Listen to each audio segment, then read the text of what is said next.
هذا المصطفى رسول الله صلى الله عليه وسلم. الفاتحة. أعوذ بالله من الشيطان الرجيم. بسم الله الرحمن الرحيم.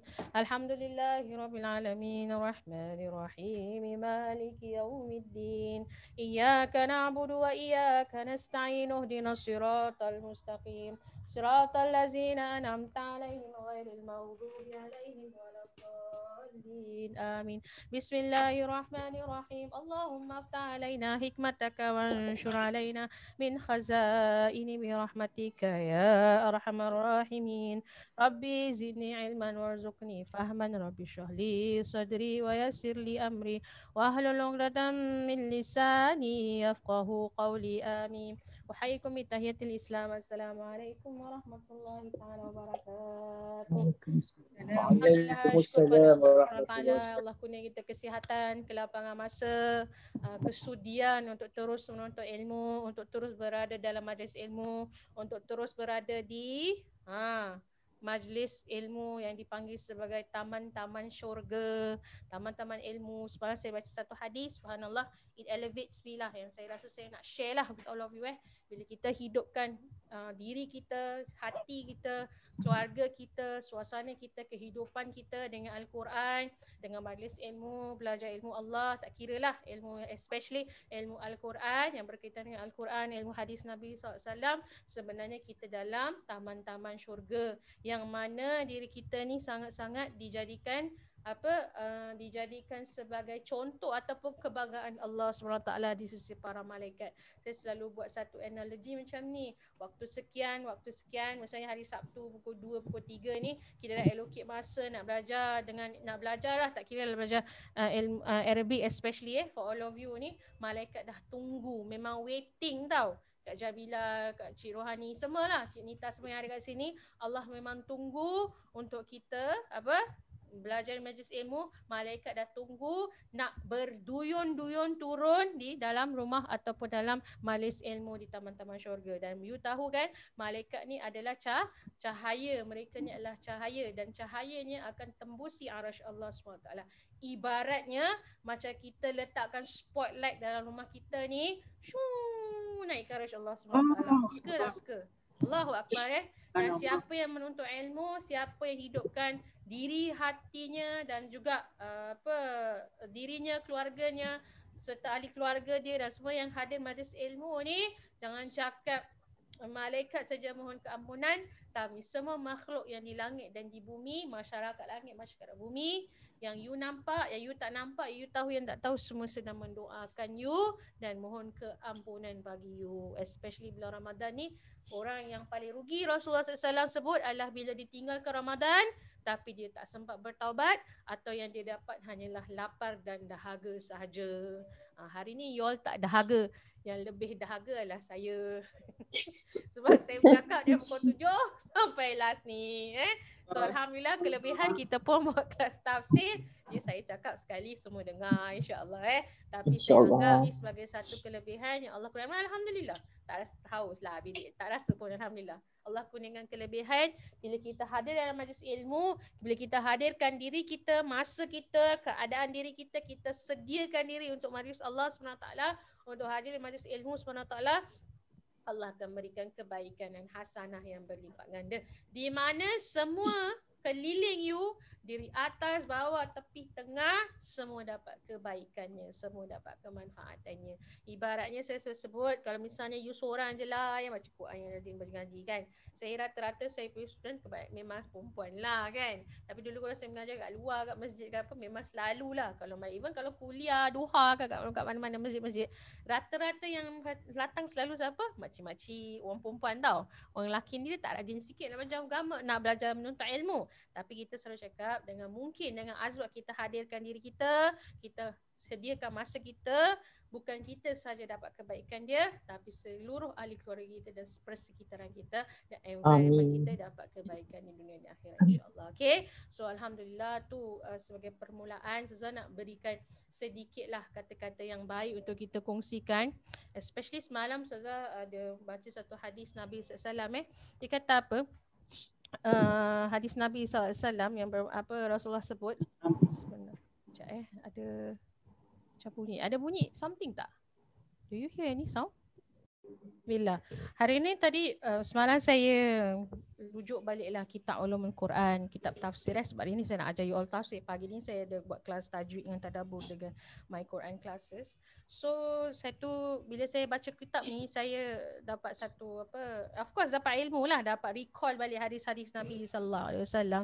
Satu benda yang saya nak rumuskan atau simpulkan yang saya rasa kita patut kongsikan ialah bila kita belajar ilmu Allah SWT, especially belajar Arabic and you know belajar ni at this point of time adalah yang keadaan yang paling tak senang, betul tak? Betul. Siapa cakap senang belajar bahasa Arab? Cuba angkat tangan. Senang lah, tapi ada susahnya lebih kan, ada kecabarannya kan.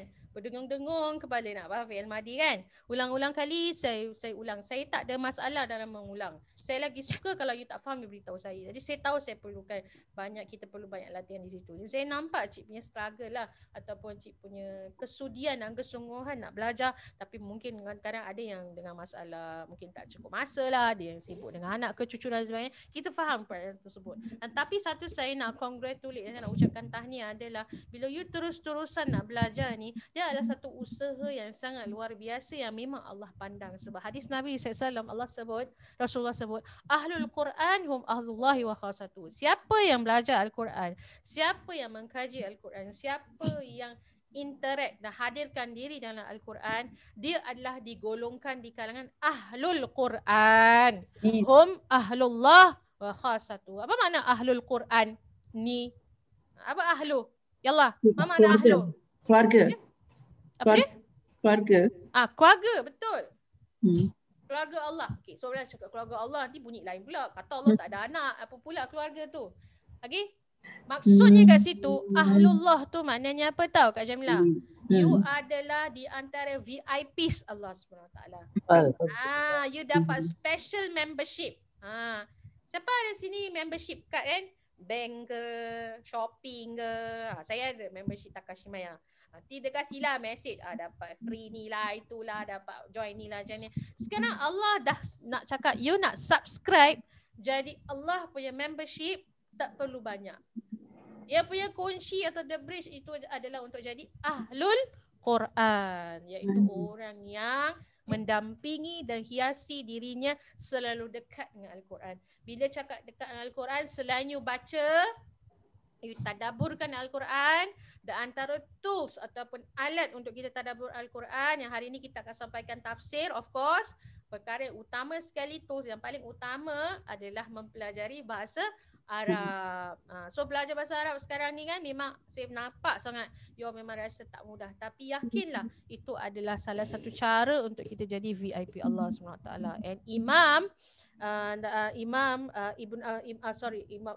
ataupun Imam Ibnu Jauzi, begitu juga Abdullah bin Mas'ud. Kita dah terangkan sebelum ni tentang Abdullah bin Mas'ud. Kalau mungkin you tak ingat balik, Abdullah bin Mas'ud ni selalunya kadang-kadang kita kelirukan dengan Abdullah bin Ibnu Abbas. Saya lah kadang-kadang nama dia orang bermula dengan Abdullah. Tapi kalau you belajar kitab tafsir, tak kira kitab tafsir you baca sekarang ni ataupun kitab tafsir you akan baca kemudiannya yang lain-lainnya, you akan jumpa dua nama yang terulung ni adalah Abdullah bin Abbas dengan Abdullah bin Mas'ud. Abdullah bin Abbas tu kita dah beritahu dia adalah salah satu ahli keluarga Nabi sallallahu alaihi wasallam. Bahkan dia diberitahu ataupun dia digelarkan sebagai terjematul Al-Quran. Kenapa? Kerana kefasihannya boleh menterjemahkan atau boleh menerangkan dan mentafsirkan ayat Quran dengan sangat baik. Itulah Ibnu Abbas. Manakala Abdullah ibn Mas'ud ni, dia adalah salah satu sahabat Nabi sallallahu alaihi wasallam yang keadaannya berada dalam keadaan selalu berdamping dengan Rasulullah SAW. Sampai satu ketika Abu Musa al-Ash'ari, bila dia sampai, dia daripada different region, when he came to meet Rasulullah SAW, he came with his brother. He thought that Abdullah bin Mas'ud ni actually ahlu Rasulullah SAW, the family of Rasulullah SAW, because he was so close and always with Rasulullah SAW. That's why most of the sahabat Sayyidina Umar dan juga sahabat-sahabat lain acknowledge kalau siapa yang nak tengok karakter Rasulullah SAW, nak tahu keadaan Rasulullah SAW, tengoklah Abdullah bin Abbas. Because the way he carry himself, the way he bring up himself in terms of his action, his character, even dari sudut angkat wuduk ni Rasulullah. Sebab dia ni jadi salah satu yang sediakan Rasulullah punya tempat air. Tahu kan cerita tu? Ada sahabat Nabi kan, dia ada dia adalah orang yang senantiasa tunggu dengan bekas nak siapkan Rasulullah SAW air wuduk. Tu dia punya apa, dia punya disiplinnya dalam nak berkhidmat dengan Rasulullah SAW. Makanya dengar ya, ni penting, perkara paling penting. Makanya dengan sebab credibility beliau yang senantiasa dengan Rasulullah SAW dan keadaan yang mirip dengan Rasulullah SAW, maka of course dia antara lain banyak meriwayatkan hadis sallallahu alaihi wasallam. Kalau you baca kitab hadis, banyak you akan jumpa Abdullah bin Mas'ud. Abdullah ni ada banyak kan? Abdullah bin Umar, Abdullah bin Mas'ud, Abdullah bin Abbas, saya sebut. Tapi Abdullah bin Mas'ud antara yang banyak meriwayatkan hadis pertama.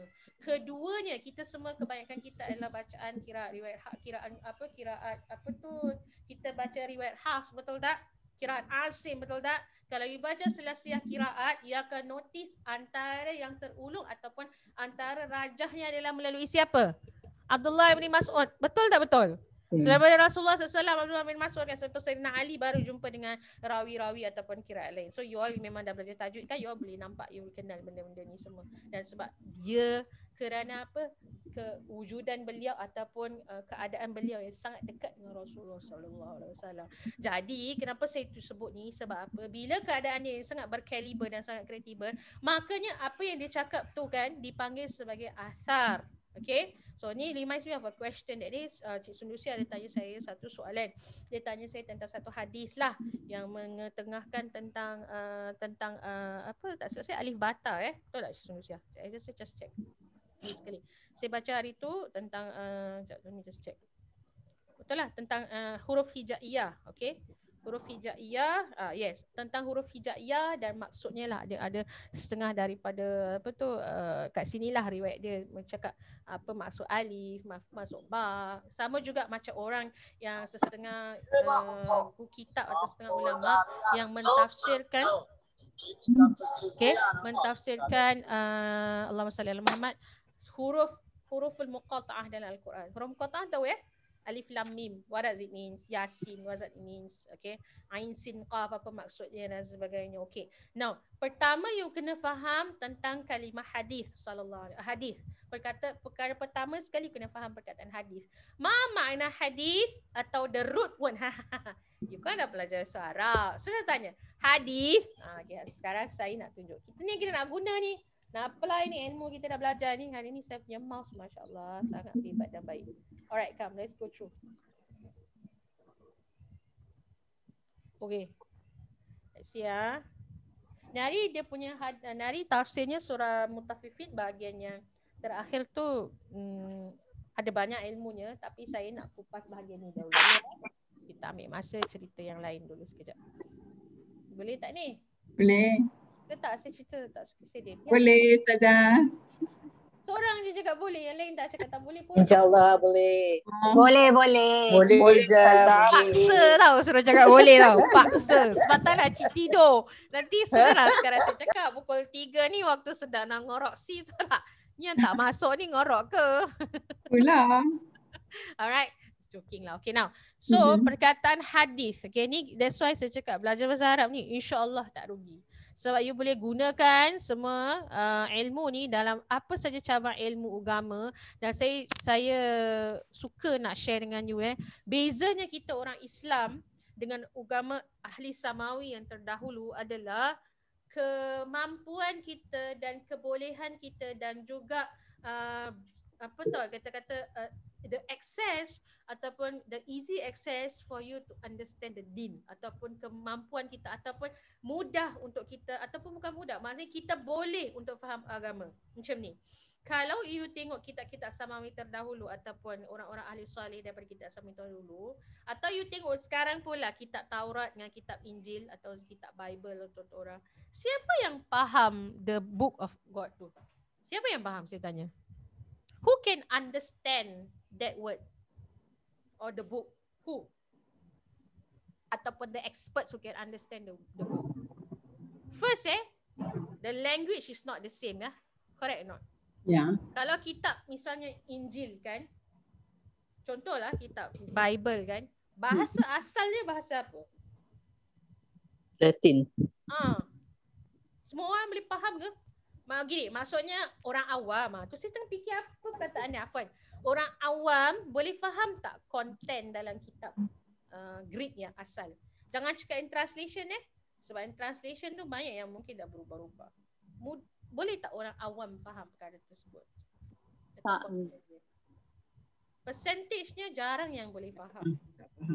Sebab apa? Mereka, kalau you tengok sejarah, kebanyakan mereka yang faham kitab, ahli kitab tu ataupun kitab yang Allah turunkan, hanya orang yang padri ataupun yang khusus je. Ulama je boleh faham. Tapi kita sebagai orang Islam, jadi tanggungjawab kita untuk faham agama dan faham Al-Quran. Betul tak? Ya, Semua orang betul. boleh belajar Quran tak? Betul tak? Ya, ya. Tak semestinya ulama, tak mesti asatidzah je kena faham Quran. Betul tak betul? Yalah, What betul. I'm sharing with you is the khazanah of Al-Quran yang everybody sebenarnya, all of us have to have mesti nak ada tanggungjawab untuk faham agama. Betul tak? Bukan ustazah je faham. Ustazah faham pun ustazah share apa? Malah ustazah pun masih lagi belajar lagi dan terus membaca. Sebab apa? Agama Islam ni dia bukan agama yang disembunyikan. Only the, apa orang kata, Untuk we are not agama eksklusif, we are inclusive. Get it? Jadi sebab itu bila you ambil masa untuk faham bahasa Al-Quran, untuk bahasa-bahasa Arab, itu adalah tools yang paling utama sekali untuk you faham. Especially saya cakap, I punya intention dengan you sampai you boleh baca kitab macam ni dah. Semua in Arabic, which we will start insyaAllah.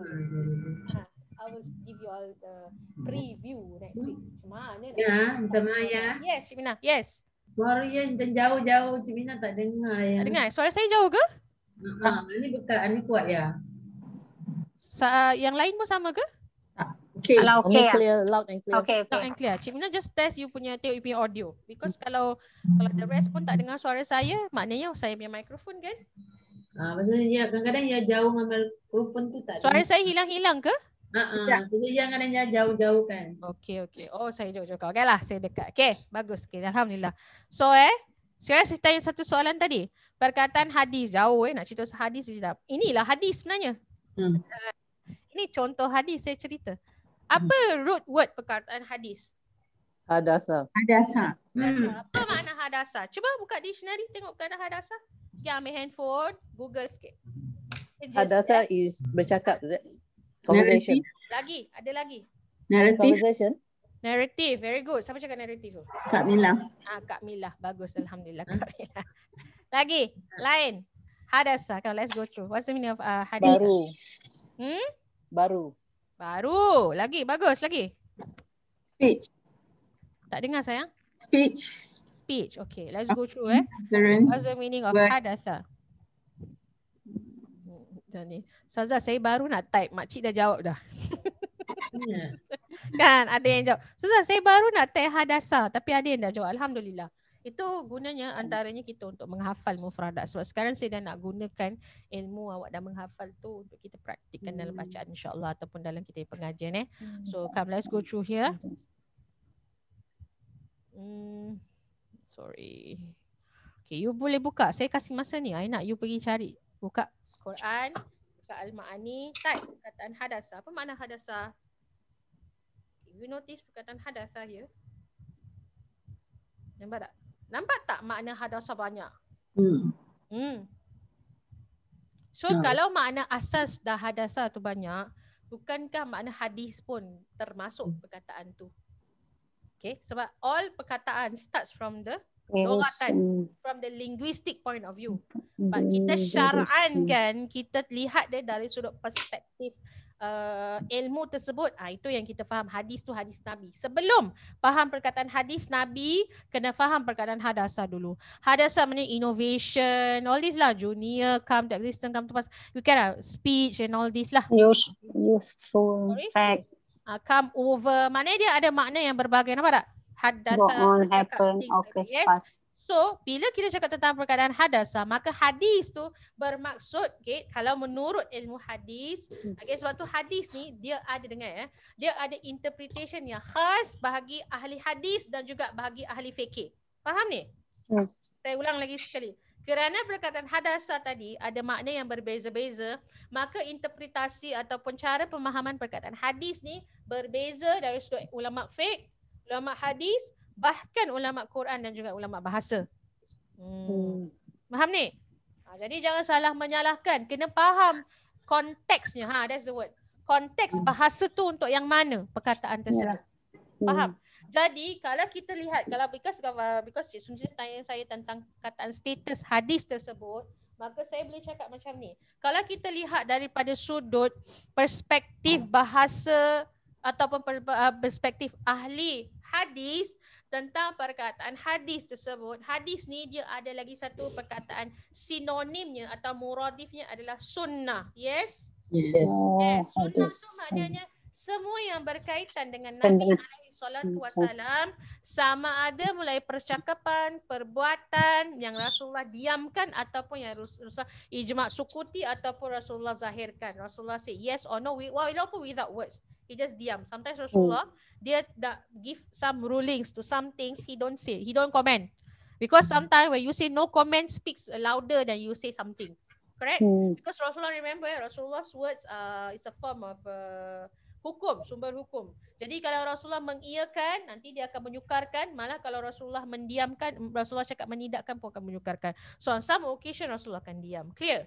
So now, that's number one. Number two, hadis ni pun dia ada level dan martabatnya. Yang kebiasaannya orang tahu status dia, authenticity. Sahih lah, hasan lah, dhaif lah, things like that. Yes? Okay? Yes. Ini saya go a little bit in terms of bahasa, because all this is kalau you faham bahasa, sangat seronok you nak belajar ilmu lain. Sebab you dah ada kunci dia. You already have the keys. Then you can learn any other ulum Quran ke, ilmu hadis ke, nak belajar usul fiqh ke. Kenapa pula tak boleh belajar? Kenapa mesti nak tunggu pergi universiti? Masalahnya saya tak rasa ada yang kat sini nak pergi universiti. Nak pergi universiti ke? Ada lah ya, segelintir insya-Allah. Tapi habis tak pergi universiti, tak payah belajar usul fiqh, tak payah belajar ni. Buat apa lagi? Saya tanya, buat apa nak belajar tu semua, Ustazah? Saya tanya soalan, buat apa nak belajar? Make your life easier so you know what you can do, what you cannot do. Exactly. Bila kita buat dengan yakin, sama tak dengan buat kita tak yakin? Kita dalam keadaan follow je, ikut aja, tak tahu sebab. Sebab itu guna kita ada ilmu. Apa sayang? Guidance. Ada guidance. Dan ada very important assurance, kepastian. Buat dengan pasti dengan buat tak pasti sama tak sama? Tak sama kan Cik? Jadi kalau kita ada ilmu yang ekstra, Cik Sofia, ekstra kita tahu, tak payah nak cakap oh ni budak madrasah je ke, ni asatiza je ke. Bukan, ilmu tu kita at least ambil tahu. Oh, kita tahu ada keadaan ni. Kerana apa? Kadang-kadang kita dalam satu situasi kita kena buat keputusan, maka ilmu-ilmu yang kita belajar ini akan bantu you selesaikan masalah you, insya-Allah. Okay? Jadi bila orang datang dengan misalnya dengan masalah atau dengan cerita, kita tapis dulu kan, faiza apa Rasulullah sebut kalau dalam Al-Quran, fatabayyanu dulu. Kalau faiza ja'akum fasiqun fatabayyanu. Kalau ada cerita-cerita ni, khabar-khabar ni kan, fa akhbarahum fatabayyanu. Tabayyun, apa mana tabayyun? You kena clarify dahulu. Okay? So sorry saya go a little bit longer in this kalimah because I want you all to understand how the process is. So bila kita kata hadis, itu the level of authenticity. Ada satu bahagian daripada bahagian hadis ni namanya sama ada sandaran tu direct Rasulullah atau sandaran pada sahabat saja. Ataupun sandaran tu pada tabi'in saja. Itu pun dipanggil sebagai hadis dan dia ada lebih daripada 20 nama. Hadis mudha'af lah. Itu Arabic. Hadis apa tu? Hadis hadis muarfu, kemudian ada hadis mughalaq, ada banyak nama. Ada about 20 sebab dia punya level tu kesinambungan dia sama tak kepada Rasulullah SAW. Yang kita nak authenticate sama ada hasan, sahih dan sebagainya, selalunya hadis yang marfu' atau dirafakkan ataupun yang bersambung kepada Rasulullah SAW. So Cik based on your question ni, I can say berkemungkinan ini adalah bukan daripada sandaran Rasulullah SAW. Walaupun dia berkata kepada Abi Talib, so but kita tak tahu dia yang sebut tu asar Ali bin Abi Talib kerana dia dengar Rasulullah ataupun dia rafak Rasul pada Rasulullah SAW. So kalau terima hadis-hadis macam ni, okay, hadis tu maknanya berita also another way. Kalau you terima berita macam ni, sama juga macam orang sebut maksudnya apa, maknanya Muhammad, alif makna Allah, misalnya lam Jibril sebagainya, kita jangan mengiyakan 100% atau tidak menidakkan sebab berkemungkinan dia benar tapi kita tak ambil sepenuhnya lah. atau kita tak tolak sepenuhnya. Pasal kita tak pasti sama ada sources dia adalah 100% truthful or not. And like I said, dia tak berkaitan dengan perkara yang berkaitan dengan akidah. Maknanya bukan pasal rukun iman ke apa yang boleh merosakkan akidah. Okay, so you terima khabar itu you terima saja. Tapi kalau hari nak beriman, itu bukan keadaannya. Okay, boleh? So that is the perkataan hadis, insyaAllah. Okay, so satu saya nak share tentang apa yang Ibnu Abbas sebut ni. Dia kata apa? Al-Quranu, dia kata apa? Dia kata apa kat sini? Al-Quranu kata Al-Quranu la inna qauman yaqra'una al-Quran la yujawizu taraqihim walakin idza waqa'a fil qalb farasakha fihi nafa'. Ini Ibn Abbas kata. Dia kata apa? Al-Quran ni adalah untuk kaum, walaupun dia baca Al-Quran, bukan status mereka tinggi hanya sekadar mereka membaca. Okay, you don't taraqi ni kalau perkataan taraqihim is a sentence kan, fi'il madhi kan. Taraqihim, you know the word raqa tu maknanya naik.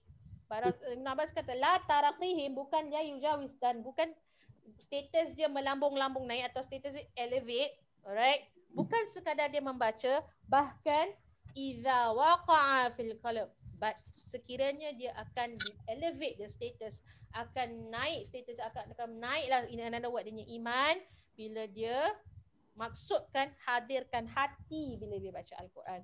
Farasakha fihi nafa'a. Rasakha ni another word, maknanya khalasa. Bila dia jadi orang yang ikhlas, bila dia truly, firmly believe in it, maka baru dia menjadi manfaat yang bertambah dan berganda. Okay, bukan sekadar kita baca saja. Sebab itu hari ni kita kupas. Pasal saya cakap, mungkin apa yang saya nak sampaikan hari ni tentang surah Al-Mutaffifin ni, you all dah tahu konten dia.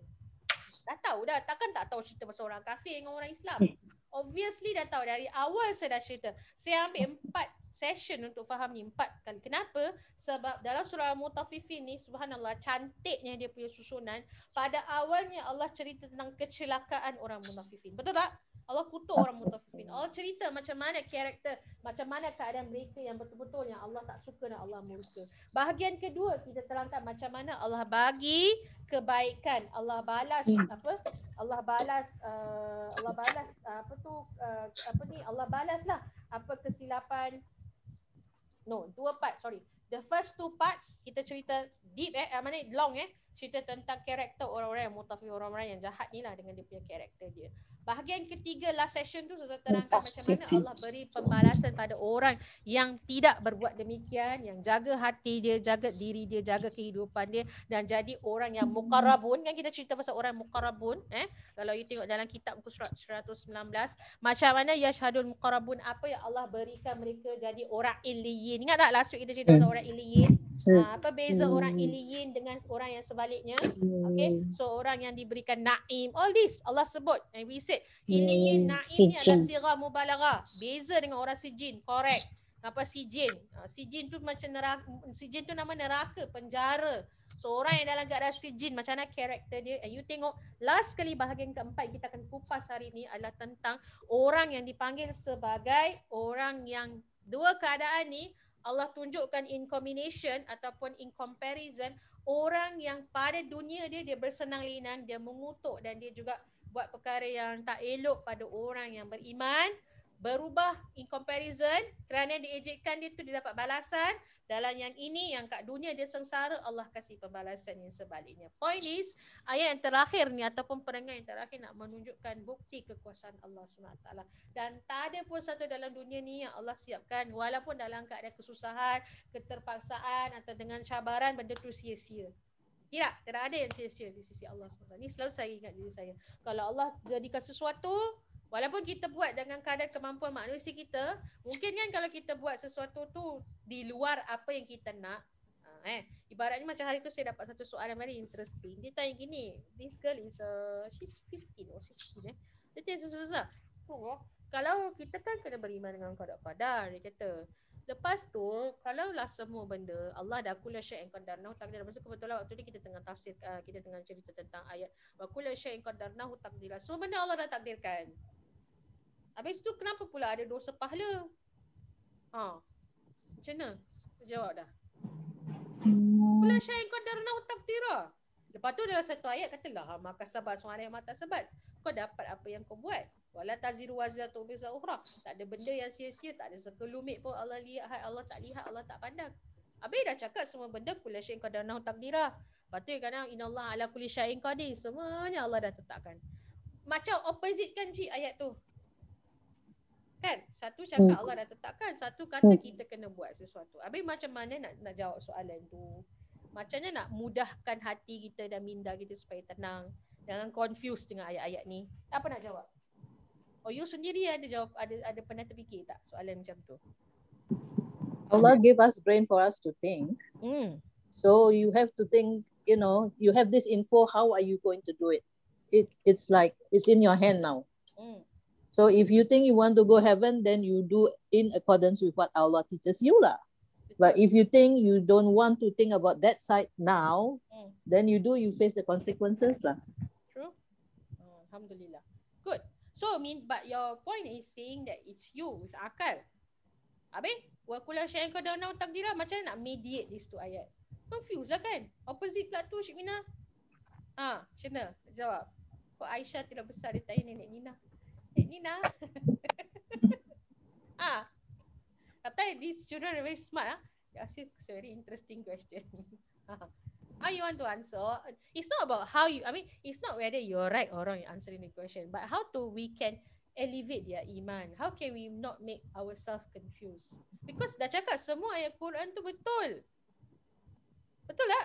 Semua ayat Quran. Yalah, but in this instance, for instance, that Allah dah tentukan kita dapat rezeki. Okay. So now the rezeki is, katakanlah mie rebus depan you, Allah dah kasih you mie rebus hari ni. But if you don't use your hand to put in your mouth, you still tak makan what? Betul. Kasi cakap lapar. Sikit lapar je. Lapar. Tapi at least tak nak pergi Grab buat apa.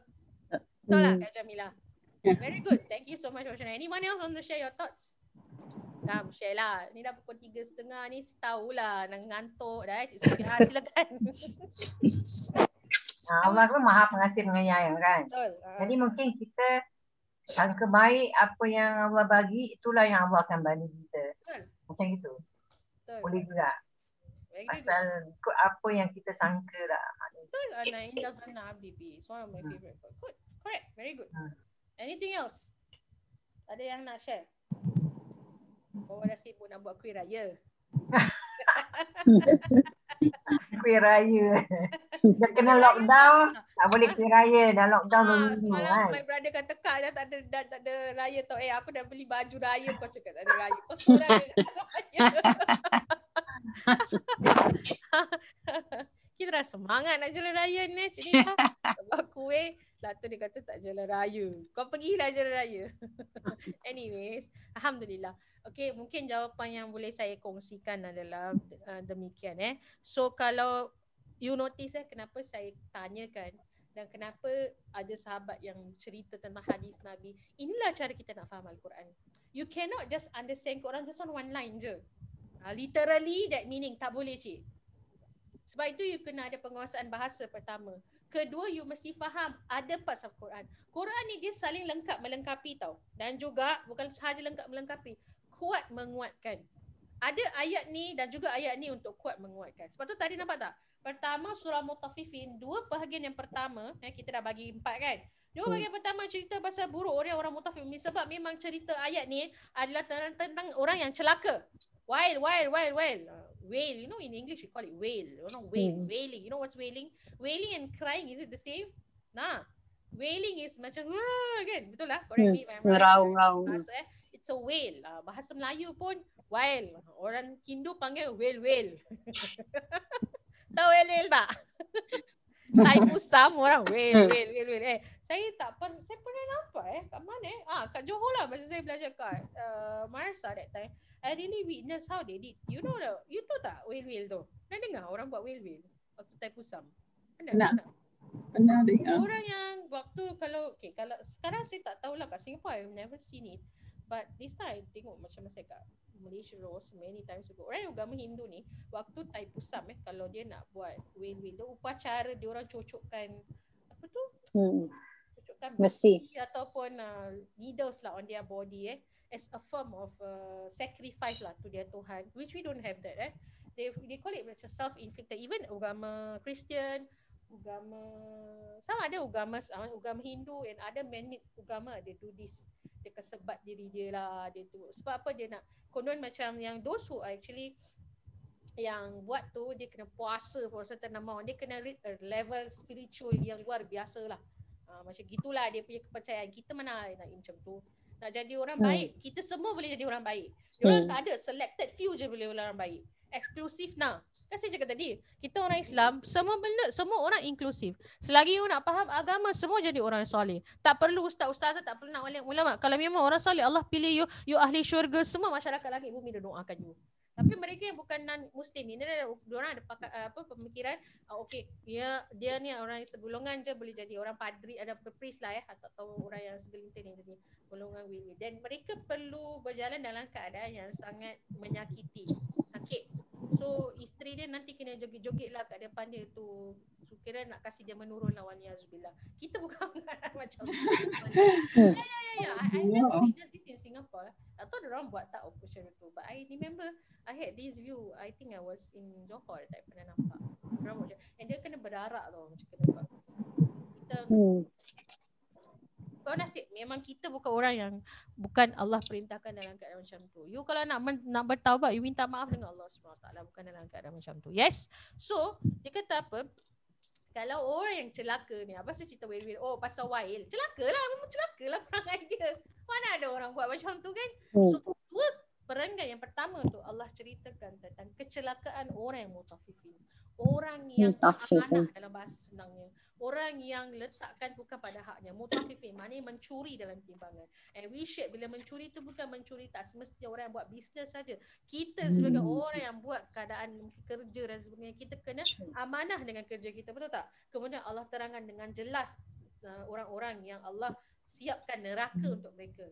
Kemudian Allah terangkan bahagian ketiga, orang-orang yang nadratan naim, orang yang illiyin, opposite sijin, kita khitamuhum mis, ending dia berbawangi, relax. Hal yang zuruna apa ayat dia tadi? Alal araiki yang zurun, dua kali Allah ulas benda, right? So ayat terakhir ni dia adalah ataupun bahagian terakhir ni dia adalah anchor to these dua keadaan. Dua keadaan ni Allah anchorkan menjadi sama. Supaya nak macam media nak beri kefahaman. Sama macam saya kata tadi, kalau orang dalam keadaan yang confused, memang semua benda Allah dah tetapkan dan Allah takdirkan. Betul. Tapi soalan saya, awak tahu ke apa yang Allah dah takdirkan? Pertama. Kedua, Allah kurniakan kita akal supaya apa tahu kelebihan manusia meliputi makhluk Allah yang lain adalah makhluk yang mempunyai akal, yang boleh buat fikiran, boleh buat keputusan. Afwan. Bila you ada kemampuan berfikir, maka you ada kemampuan buat keputusan. Bila you ada buat kemampuan keputusan, maka you bertanggungjawab atas amalan you. Dan most of the time, most of us are responsible for our own action. Nanti kita akan tengok satu bahagian tentang orang kafir, tentang responsibility. So kalau kita cakap tentang responsibility untuk apa yang kita buat keputusan tersebut, yes. Dan kalau sekiranya keputusan tersebut tak setimpal atau tak seperti yang kita nak, yang kita punya expectation atau yang sepatutnya, pula share kau dalam walan taja. Kalau you buat A, selalunya you dapat B, betul tak? Kadang je you buat A dapat C, betul tak? Most of the time when you do something you get what you want, betul tak? Tapi ada some part in your life when you dah done so much atau you done A, but Allah kasih you C, D, E, F, G, H, I, J, K, L. Allah beri kasih yang lain. Maka itulah yang dipanggil sebagai takdir Allah. Dan selalunya takdir Allah tu tujuannya untuk apa? Untuk apa? Kebaikan. Kebaikan, of course. Saya sebut berulang kali. Satu hari 17 kali minimum you ucapkan ihdinas siratal mustaqim. Betul tak betul? Yes, 17 kali. Salat. Yes, dalam solat. You ucapkan 17 kali you say you nak ihdinas siratal mustaqim. Tak termasuk solat tarawih dan solat-solat yang lain. Betul tak? Yes, betul. Banyak kan? You minta ihdinas siratal mustaqim. And then bila you minta ihdinas siratal mustaqim, apa makna ihdinas siratal mustaqim? Tunjuk Jalan yang tunjukkan jalan. Tunjuk jalan yang lurus. Tunjuk jalan yang biasa atau jalan yang lurus. Betul? Okay. Kan saya tanya, macam mana Tuhan nak tunjukkan jalan tu? Tumina datang turun malaikat. Ada? GPS. Mimpi Ustazah. Okey lah, berapa ramai dapat mimpi? Betul GPS. tak? GPS mana? Seriuslah kan? You minta, takkan nak dengar logiknya. Takkan nak 17 kali minimum. Letak dengan semain terawih, dengan semain sunat. Mau satu hari 50-70 kali Tak termasuk you baca sendiri surah Al-Fatihah. Baca sebelum belajar. Baca Fatihah sebelum mengaji. Baca Fatihah. You minta 17 kali dengan Allah. 17 kali minimum. Maximum can go as far as you can. Takkan satu pun permintaan you. Lagi-lagi bulan puasa ni Allah tak makbulkan. Logiknya. Tak betul cik? Logiknya takkan Allah tak makbulkan dalam waktu tersebut. Mungkin kita ni doa lah, mungkin tak diangkat lagi. Tapi kalau kita doa secara jamaah, sebab tu saya suka buat doa secara jamaah. Mungkin dalam you all ni semua ada yang memang ahlillah, yang memang Allah suka dan Allah sayang. Kita tompang doa you all. Saya ni kan ada banyak dosa lagi, masih ada lagi kekurangan. Tapi cik ni semua lagi banyak ilmu, Allah muliakan. Mungkin saya tompang doa kat situ. Takkan Allah tak terima? You pergi ihdinas siratal mustaqim. Macam mana nak dapat GPS tu Cik Rohani? Adalah petang-petang tanya soalan pandai macam ni. Pukul 3.30 ni. Al-Quran, hadis. You punya wifi mesti sampai dengan Allah lah. Wifi sampai dengan Allah. Lain macam nak tahu connection you laju tak? 5G ke 4G? Kalau handphone boleh pergi Singtel nak upgrade, nak subscribe. Habis?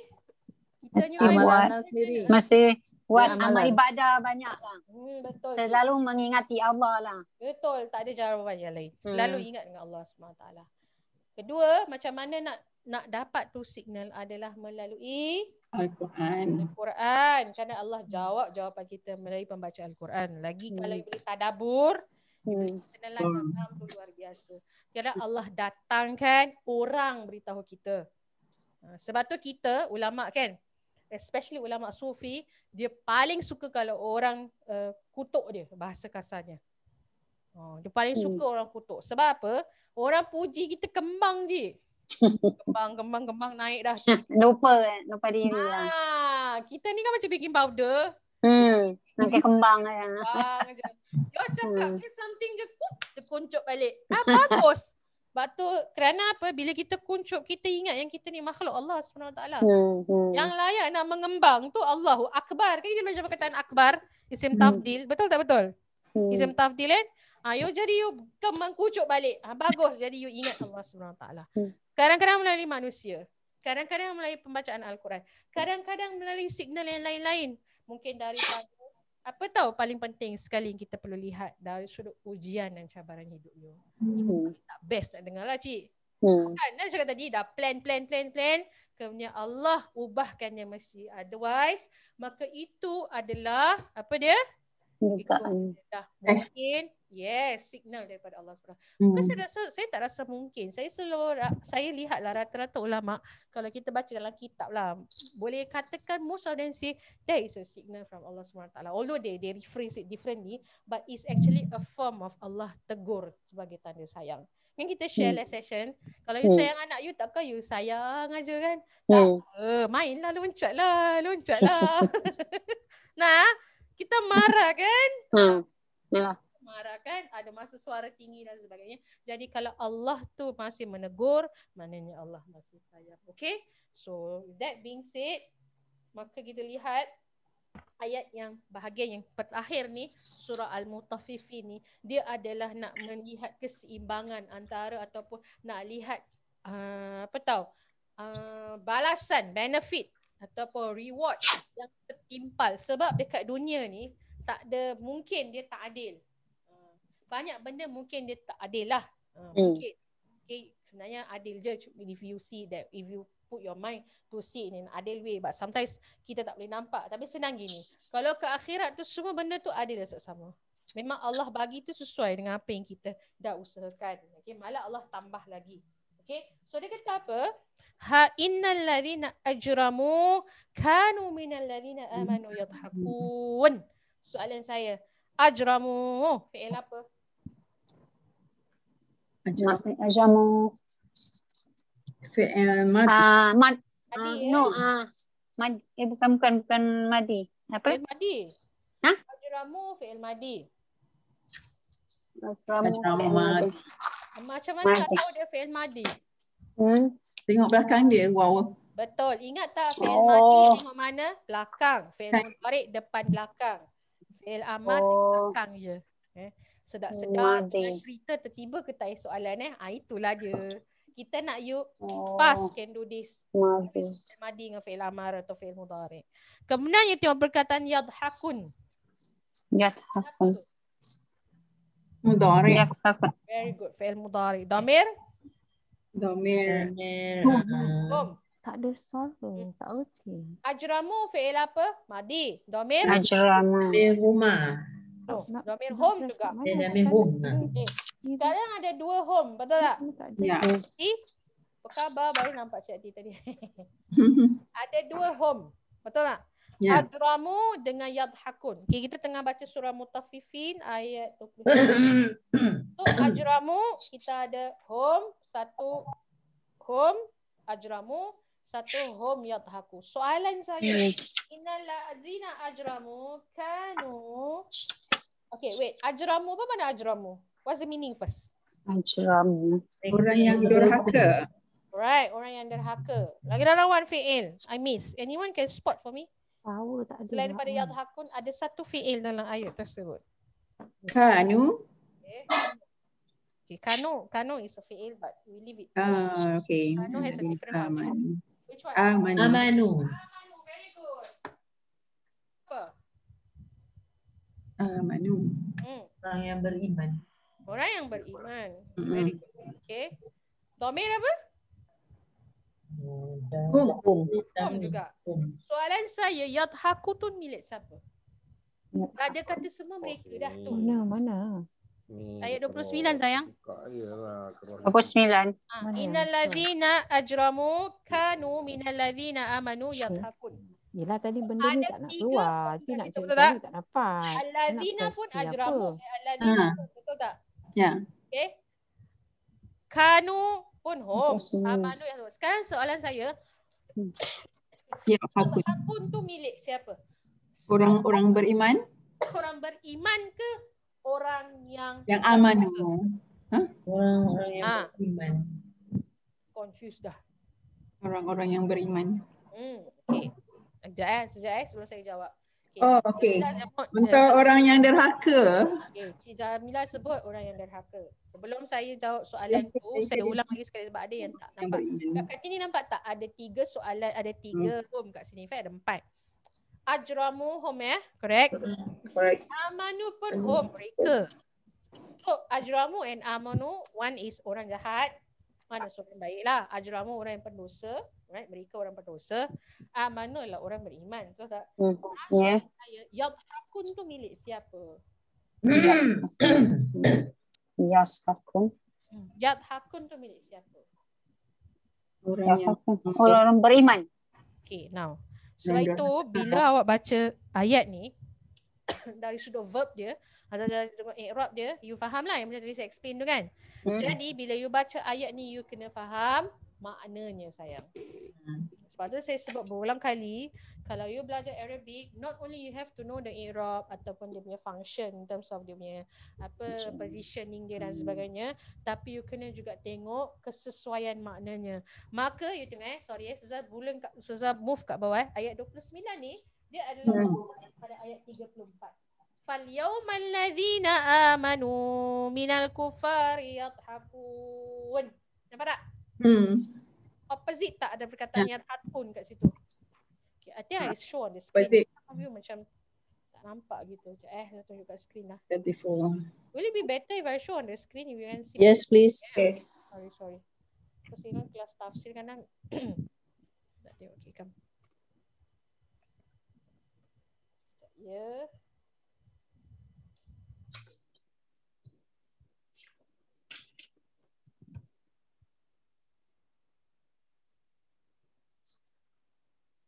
Pak.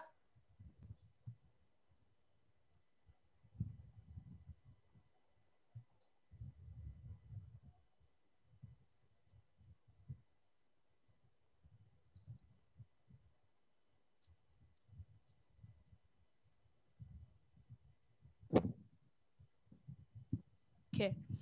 Assalamualaikum Kak. Surah apa Kak? Surah Al-Mutaffifin sayang. Ayat 29. Okay, tengok ya. Nampak saya screen. Saya tanya soalan ni. Oopsie. Cukup besar tak? Kena besar lagi? Okay. Okay lah. Can. Nampak?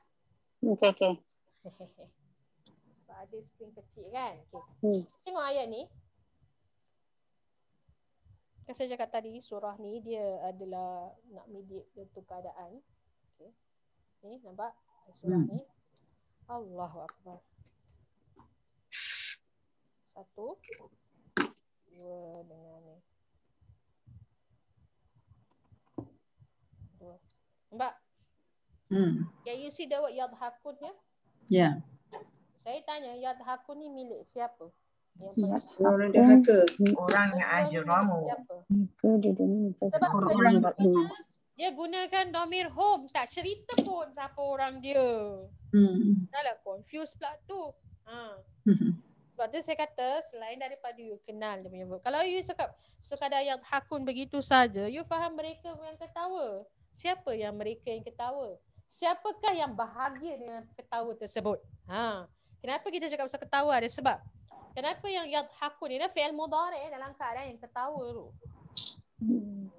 So yang pertama ni adalah orang-orang yang ajramu. Ini milik orang ajramu. Siapa datang dulu? Nampak ni? Nampak tak ni inna is isim.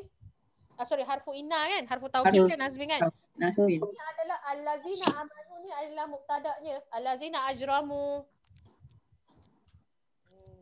Ini semua mubtada'nya ni. Allazina ajramu kanu minal lazina amanu ni semua the whole sentence ni dia punya mubtada'nya. Mereka ni orang-orang yang derhaka ni apa dia buat? Bagi orang yang beriman yadhakun khabarnya. Orang-orang yang tadi tu ajramu yang jahat ataupun orang yang bersalah tu mereka mentertawakan orang yang beriman. Faham ni? Ya. Supposedly lah. If we can rephrase this, innal lazina ajramu yadhakuna kanu minal lazina amanu. Supposedly. But because ini Al-Quran, dia nak ada skema rima, nak ada rhythmic, number 1. Number 2, nak enhancekan you perkataan yadhakun ni dalam dua keadaan yang adalah berbeza. Itu Al-Quran. Kita panggil ni ilmu bayan. Macam mana Al-Quran tu susun macam tu. Okay. Jadi yang pertama kan kenapa dia fi'il mudhari'? Kenapa? Itu adalah sebagai sumpahan. Waktu dulu kau ketawakan mereka, maka sekarang ni nanti dalam bahagian 34 ni kamu juga akan ditertawakan. Masya-Allah. Subhanallah. Fal yaumal ladzina amanu minal kuffari yadhakun. Mereka bagi orang-orang yang beriman ni pula akan mentertawakan orang kufar. Sebab ayat 29 ni dia diturunkan dengan bersebab ya. Of course masa saya sebut tadi, home ni dia tak sebut siapa ke orangnya. Tapi kalau you tengok dalam hadis Nabi SAW ataupun sebab penurunan ayat ni ada dua keadaan. Pertama di mana ada dalam muka surat 126 kita tengok di mana pembesar orang Quraisy Abu Jahal, Al-Walid bin Mughirah, Al-Asr bin Abi Syahmi, all these people bila jumpa je orang Islam, jumpanya especially Ammar, Suhaib, Bilal ni orang yang fakir lah, orang Islam yang memang tak ada power ni, dia akan ketawakan, ejek-ejek. Dia akan buat macam ni. Wa idza marru bihim, nampak? Ya taghamazun. Dan taghamazun ni macam ni. Gitu. Kalau kita orang ejek-ejek orang. Buruk rupa saya. Pada saya tidur. Bila maru, bila orang Islam jalan je maru bihim, dia akan buat macam ni. Tengok. Dia mengejek. Dan ejek-ejek wa idzan qalabu ila ahlihi munqalabu fakihin. Bila dia balik ke ahli keluarga dia, dia cerita lah, kau tak tahu ke? Dia bergosip pula lepas tu. Kau tahu? Tadi gini. Kita ni macam ni dengan mereka. Of course lah, fakihin lah. Memang kena lah. Ya. Orang-orang yang lepas tu dia jadi orang yang gembira pula. Lagi cakap macam tu. Alright. So wa idza ra'awhum qalu inna haula ila dhalun. Latu dia cakap orang beriman ni haula, ingat bahagian daripada muka surat ayat 29 sampai ayat 32 ni Semuanya cerita tentang orang, keadaan orang yang mentertawa, orang yang ajramu tadi. Orang yang wild tadi, orang yang memang celaka tadi ni.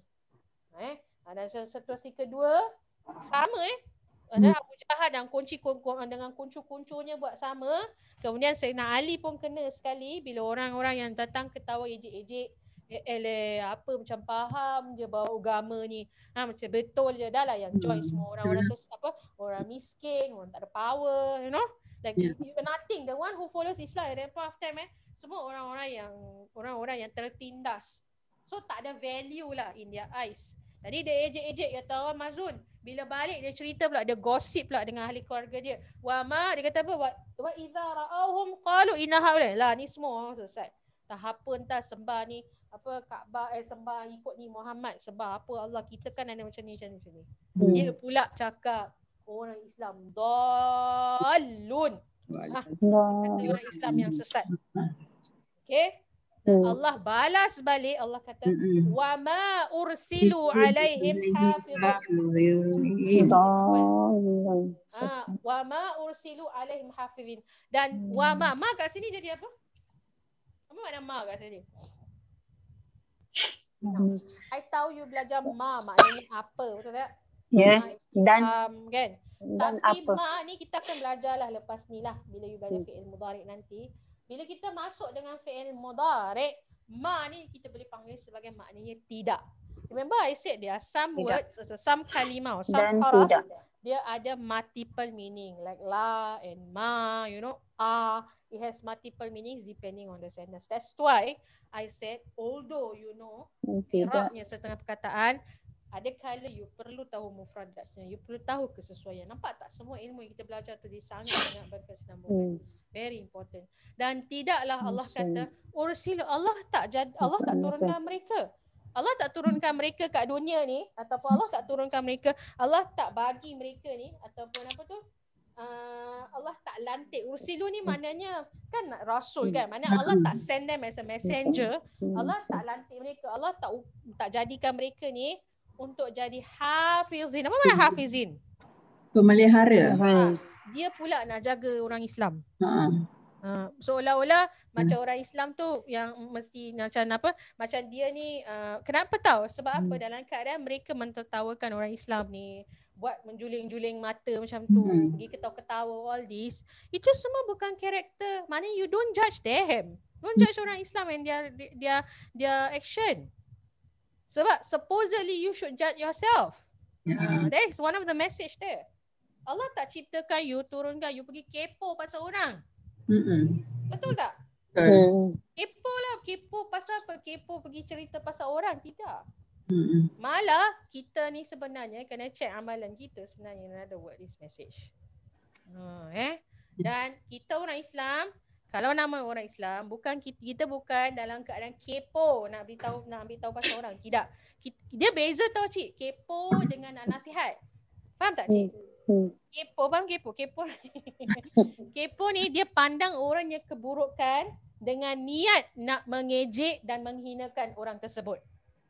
Betul tak? Kita orang Islam bukan dalam keadaan macam tu. Kita perlu menasihati. Nasihat tu dalam keadaan mungkin ada orang tu ada kesilapan, kekurangan, tapi bukan niat kita nak menghina dia, tapi nak memuliakan dia. Itu beza dia. Itu beza orang Islam dengan orang kafir. Orang kafir kerja dia nak mengejek orang aja, nak judge other people. In another word, I like this part. You don't judge other people, right? You only correct yourself. But at the same time, you are given the responsibilities to share with others. They want to follow or they don't want to follow, you don't force them. And you don't make fun of them. Maybe you don't, maybe that person, the moment you share this, they don't understand, don't do it. Mungkin belum masa dia. Mungkin datang satu masa ketika dia teringat kata-kata you nanti. Itu kebaikan dia. Kita tak judge orang. Bila kita suruh, misalnya ada orang datang dengan dengan kelemahan lah. Saya tengok satu ni. Last year. Tengok, it was last year. I was given an opportunity to teach dekat Nur Insan. I was conducting a program called Doa Series. I designed that program. So it's a public program lah. For the mass kan. Dekat Juchat Nur Insan. So kita buat marketing lah the program. Lepas tu dia datang satu lady ni dekat Instagram, dia message saya tau. Oh, memang gambar perempuan lah. Cantik lah, seksi semua lah. Sekali tu dia sendiri buka cerita cik. Dia kata dia tu transgender. Dia cakap dengan kita. Panggil saya apa pun tak ingat lah. Dia kata dia nak datang kelas ni tapi dia transgender. Macam mana? Of course kita tak judge dia lah. I say you just come lah. Boleh aja. Nanti kalau orang nak salam-salam macam mana? Because this person dia datuk, if you see her picture lah totally change lah. Dia senang cakap macam Sajat lah. Dia sebut nama sikit jadi cik dapat gambaran dia. Memang dah tukar terus. Dia cakap dengan saya dia memang dah tukar. Even IC dia pun dah tukar. Dia cakap dengan saya. So dia memang dia kata nak datang macam mana? Saya cakap datang dalam keadaan yang sopan lah. Abang dia kata kalau perempuan tu nak salam saya macam mana? Saya pun terfikir juga Because kita kan waktu tu belum COVID kan. Kita kan kalau jumpa sahabat kita salam kan. Atau orang kira kita jumpa kalau kat masjid ke apa. So saya kata ginilah. Pakai glove lah. Takkan kalau awak nak cakap tak nak salam nanti kan timbul lagi orangnya judgement kan. You just wear a glove I kata. Selesai yang masalah? Selesai. So bila dia datang nak belajar ilmu, bukan kerja kita nak judge dia. Kita bukan kerja kita nak judge orang. Kerja kita untuk sampaikan. Sharing yes. Judging people. Hafiz ini bukan. Kita bukan nak hafiz orang. Yang hafiz orang, yang boleh pelihara, yang ada taklif, ada responsibility to take care of you is Allah and malaikat lah. Malaikat kerja dia laki atik. Dah ada penjaga dah sayang hafiz. Ya, kanan kiri jaga. Maka dalam keadaan ni falyaumal ladzina amanu minal kuffari yadhhabun. Sewaktu itulah Allah kata nanti orang Islam pula akan mentertawakan orang kufar. Sebab apa? Alal araiki yang zurun. Kat mana tau ketawa tu? Pasal dalam syurga kan kita dalam keadaan senang lenang. Ketawa orang kafir dengan ketawa kita tak sama by the way. Tak baiknya ketawa orang kafir. Yelah, satu memang padan lah muka, betul tak? Kedua, memang kita dalam keadaan yang bahagia. Kalau dalam orang yang kufar tu, dia ketawa sebab mengejek. Kita orang Islam ketawa dalam bahagia sebab apa? Alal araiki yang zurun. Kat mana ketawa tu cik? Araik tu arika. What's arika atau araik? What's that? Pelamin. Pelamin. Duduk atas pelamin. Betul. Memang dalam translation it says pelamin. But there's a better word for that. Macam mana? Apa saya? Divan. Osim chair tau, osim chair. Divan lah. Divan apa? Divan. Alamak, saya tak tahu bahasa tu. Okey lah, divan lah. Osim chair kenal? Osim chair yang boleh massage tu. Bila baring je, semua kita kayak gini. Bezanya syurga dengan yang bezanya syurga, sofa syurga dengan sofa kat dunia. Kita kalau baring, kita nampak kat mana? Atas saja, betul tak? Kanan kiri dah tak nampak lagi dah. Tapi hebatnya kerusi yang Allah cipta, yang Allah sediakan untuk orang dalam syurga ni. Dia apa tahu cik? Cik baring ni semua sekitaran you boleh nampak. Don't ask me why lah. Kita tak pernah masuk syurga lagi. Nanti dapat masuk macam tu insyaAllah. Kita nak. You baring je tu, osim special chair Allah SWT. You boleh lihat semua. In fact, salah satu hadis disebut, atau dalam satu terjemahan ulama' dia kata apa, orang-orang kafir yang di bawah tu, yang sedang tengah kena azab tu, boleh nampak dia punya tengkorak, dia punya kepala semua tengah menggelupuh. Waliyazubillah, kena azab Allah SWT. Yes. And of course, hal thuwibal kufaru makanu yaf'alun. Itulah, adakah, bukankah Allah tanya dengan orang Islam waktu tu ada. What's the meaning of, what's the word of thuwibah atau thawabah? Pernah dengar perkataan thawabun? Pernah dengar? Beri ganjaran. Exactly. So thuwibah ni dia punya verb. Thawabun tu dia punya isim dia. Root word sama tak? Thawabah kan? Maknanya tidakkah ganjaran yang Allah berikan tu kepada orang kufar tu setimpalah dengan apa yang dia buat. Now if you notice here, kat sini dia gunakan perkataan yaf'alun, bukan ya'malun. Soalan Ustazah, apa beza yaf'alun dengan ya'malun? Apa beza? Yaf'alun dengan ya'malun. Dia orang lakukan. Dua-dua makna lakukan. Cik kalau tengok, dua-dua makna lakukan. Mana? You carilah dictionary, fa'ala dengan amala. Dua-dua dia kata lakukan. Tapi ada beza. ada beza bayannya atau ada beza penerangan dari sudut. Kalau you notice dalam Al-Quran penyusunan atau penggunaan yaf'alun dengan ya'malun lain. Tulis ni ni ilmu mahal ni. Okey. Yaf'alun dengan ya'malun bezanya Iwan. Kalau you baca dalam Al-Quran wallazina amanu wa amilus dia tak solihat. pakai yaf'alun solihat kan? Fa'alus solihat tidak. Amilus solihat. Oh, okey. Allazina amanu wa amilus solihati yasma'in. Orang kafir dia pakai yaf'alun wa fa'alu bima. Kerjakan. Okey. Yes. Tak mengamalkan. Yes. Dua mengamalkan tapi beza Dia lain ya'malun beza. dengan yaf'alun is this. Ya'malun adalah satu perbuatan yang dibuat setelah berfikir. Conscious effort. It's something that when you do is after thoughts. Mana you dah berfikir. Kita orang Islam perlu conscious kan. Remember kita orang yang bertakwa, orang yang God conscious. Bila kita buat sesuatu tu adalah sesuatu yang conscious, bukan sesuatu yang ikut angin atau sekadarnya atau sembarang aja. Tidak. Kita buat satu keputusan setelah kita berfikir tentang keadaan tu. Itu adalah ya'malun. Sebab tu orang yang beriman dia pasti dalam keadaan yang beramal soleh. Sebab tu kita panggil amal soleh. Kita tak cakap fa'alu soleh.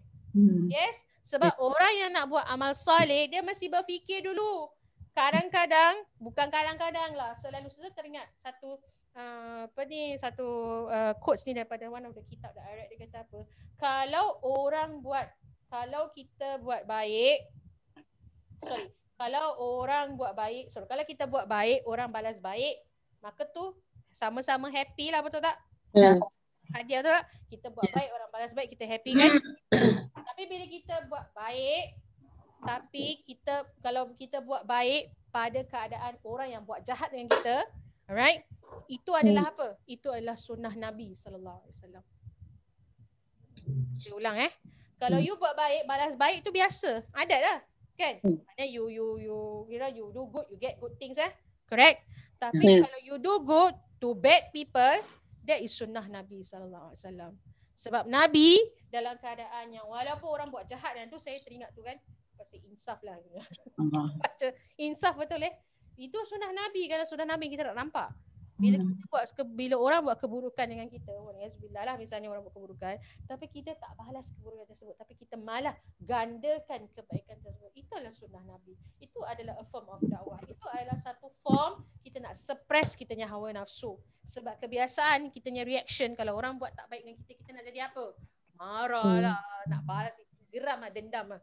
Kalau do the bad thing back to that person kan, kita mungkin lah suka lah, bukan kita lah. Selalunya kadang dengan hawa nafsu, kalau kita berfikir dengan hawa nafsu, kita akan nak benda buruk berlaku terhadap orang tu. Tapi kita bukan. Kita orang yang amanu, beriman, wa amilus solihat. Kita tahu kita buat kebaikan, okay?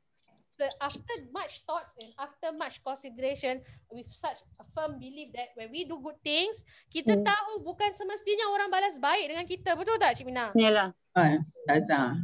Berapa banyak kita buat baik, berapa banyak madu ku beri tuba ku balas. Berapa banyak madu ku beri tuba kau balas. Betul tak?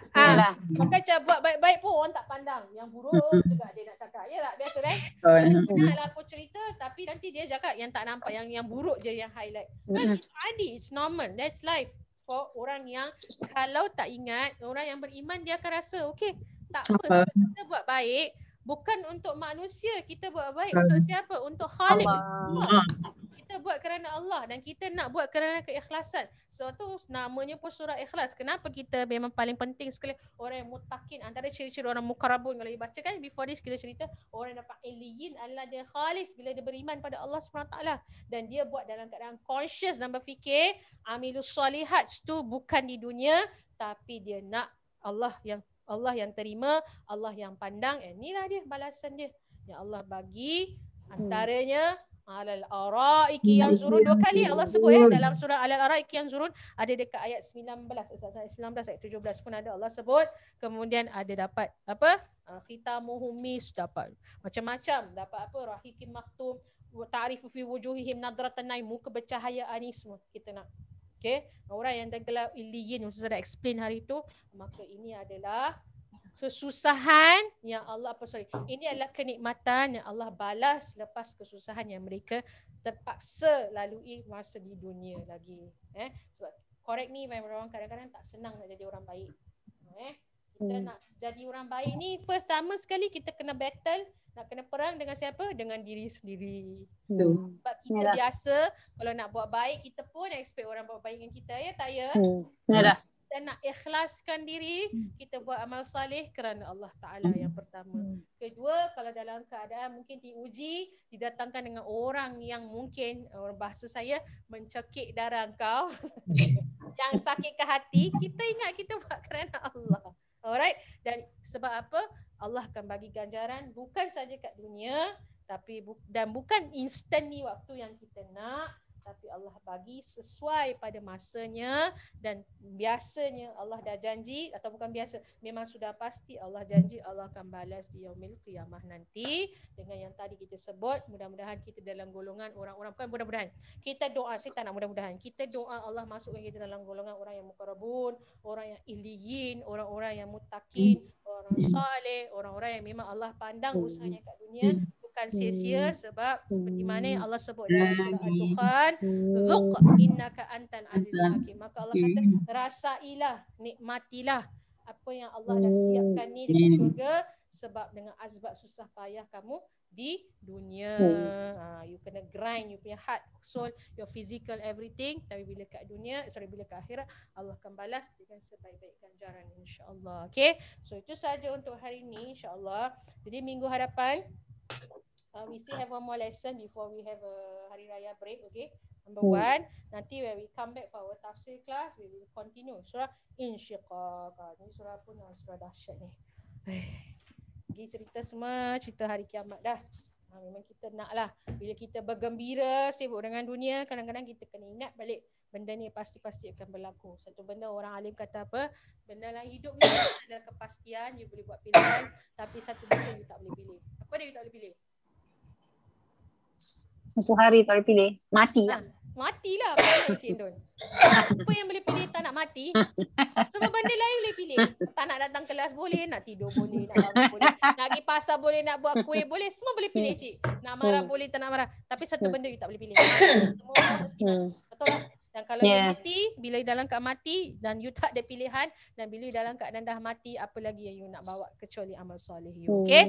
So alhamdulillah. Alright. So before I end, okay, so tu saja. Before dia ada apa-apa tak nak tanya ke, nak clarify ke? Tak ada. Okay. Wassalamualaikum warahmatullahi wabarakatuh. Alright. Okay. So before we end, ada few